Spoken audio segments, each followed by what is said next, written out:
Hi there, I'm Liz Leary with Gather with LL, and this is the 5 tips to avoid work from home burnout. Real talk, I'm bad at a lot of stuff. For starters, I'm a terrible backseat driver. My husband always jokes that I'm still driving from the passenger seat, driving him insane. But I'm also total shit at golf, have horrible impulse control when ordering off the menu, god awful at geography, forget people's names within 5 seconds of meeting them, and I couldn't distance run if my life depended on it. You know what I'm also crap at? Setting boundaries, especially when it comes to remote work. And you know what happens when you suck at setting boundaries? Good old burnout. That's right, folks. I am not great at not burning out. Now, you're probably thinking, then why is this post your 5 tips to not burn out? Stands to reason I probably shouldn't take advice from you on this topic. Fair point. But as I see it, it's exactly why I'm the perfect person to give this advice. I know firsthand what's gotten me to that point and the good habits I need to have in place to avoid it. Also, I didn't say anything about being good at following through on these recommendations. I just know when I do implement them, they work. So as long as you have more willpower than me, odds are in your favor, and stick with them, they will drastically lessen your odds of experiencing real burnout. And if they don't, just blame me. That's what I do. Number 1, no work apps on your personal device. I'm starting with the one I think is the most important. If possible, do not keep work apps like Slack or work email on your phone. I know some of you are rolling your eyes and thinking, that's ridiculous. I need to be connected to do my job properly. On the contrary, you'd probably be a better employee if you didn't do this. Allow me to elaborate. I was once like you. I thought what an engaged, dedicated employee I was for allowing my team to have 24-hour access to me. No matter what time, where I was going, or what I was doing, I would respond to every ping, every email, every Slack, urgently and always. Holy toxicity, Batman. I thought removing the apps from my phone meant I would be less present at work and people would notice. Not to mention the intense FOMO. Am I right? But the opposite happened. Since I could no longer get notifications on my phone, it made it necessary for me to be at my computer during my working hours. Before, I would try to work and run my personal life at the same time. If a message popped up on my phone, I would drop what I was doing and attend to it. I was constantly living this scattered, frantic existence where there was no boundaries between work and life. Trying to be engaged in both at the same time made me a less engaged employee because to do two things at once is to do neither. Bottom line, having work apps on your personal device means that you never leave work. I don't know about you, but I'm not getting paid enough to work 24 hours a day. Trust me, delete them. It'll be all right. Number 2, set working hours and stick to them. Working from home is about flexibility. So when I say quote unquote set working hours, I'm not referring to the typical 9 to 5, unless that's what's required for your job. But if you have the flexibility to set your own hours, be realistic about when those hours are. For example, you're a new parent. You can afford all day childcare maybe 2 to 3 times a week, but the other days you have to get a bit creative. You realized on non daycare days, with the exception of a few hours during nap time, you're not getting quality work time. It's only after dinner is cooked and the kids are asleep that you can really focus. For this reason, you decide you will schedule all your teamwork and meetings on Monday, Wednesday, and Friday when the kids are in daycare, and all of your solo heads down work will be achieved on Tuesdays and Thursdays, during nap time and after hours. Once you've set these hours, make sure of 2 things. Be transparent about them with your team and family.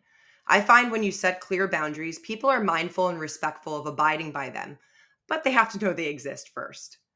Be intentional, not rigid, about keeping hours. Life is messy. Our situations and emotions are in a constant state of flux, especially when you're a parent or caregiver.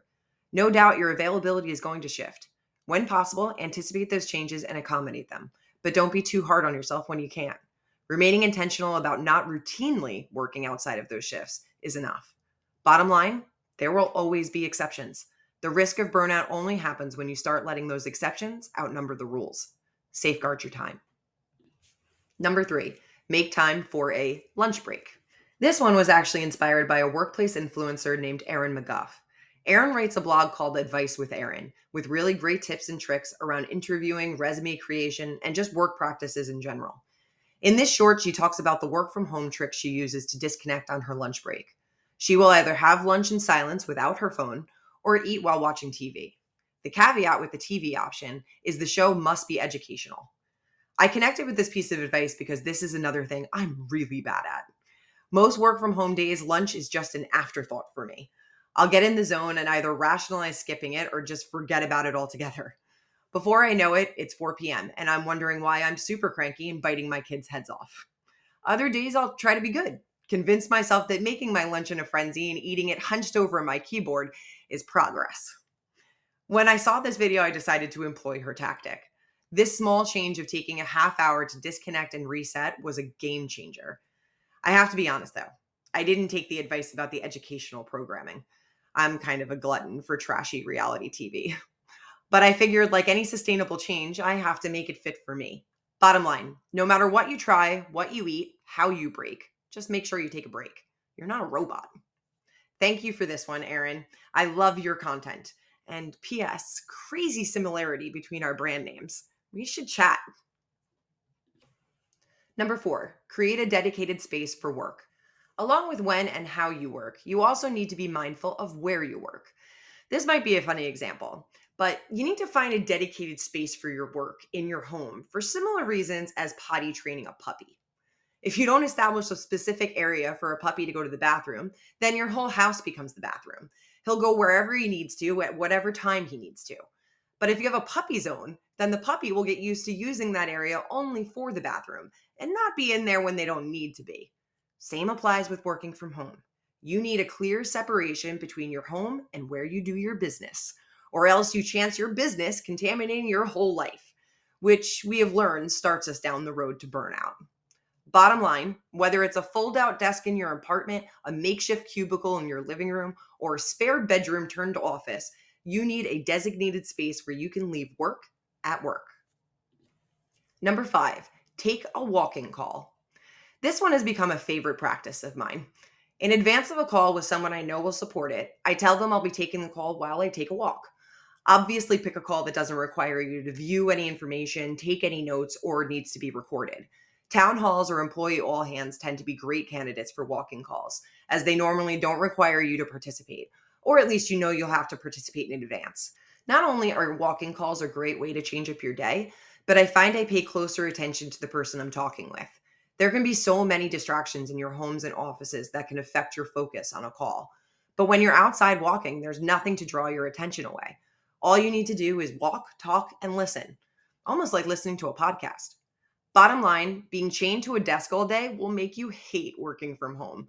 Even if it's not a walking call, figure out something that changes up the scenery every once in a while. A little added bonus advice, it can be really nice to scrap the video call and take it to an old school phone call. Maybe it's my geriatric millennial talking, but I find phone calls to be so warm and personal. It reminds me of simpler times. I leave you with this. Like I said, I'm notoriously terrible at setting and maintaining boundaries. I work on it daily and I still get it wrong, like all the time. But to my credit, I've greatly improved at identifying my toxic habits, which makes me uniquely positioned to help you. Bottom line, work from home burnout happens when you don't establish the boundaries necessary to keep your work life separate from your actual life. Implementing these tips, even inconsistently, has helped me to do that. I encourage you to give them a shot. It can be hard to strike a balance when working from home. Why not give yourself an advantage?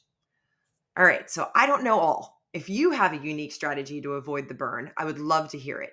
Feel free to leave a comment on this post or shoot me an email from my Let's Chat page. I hope to hear from you. Until the next post, happy planning.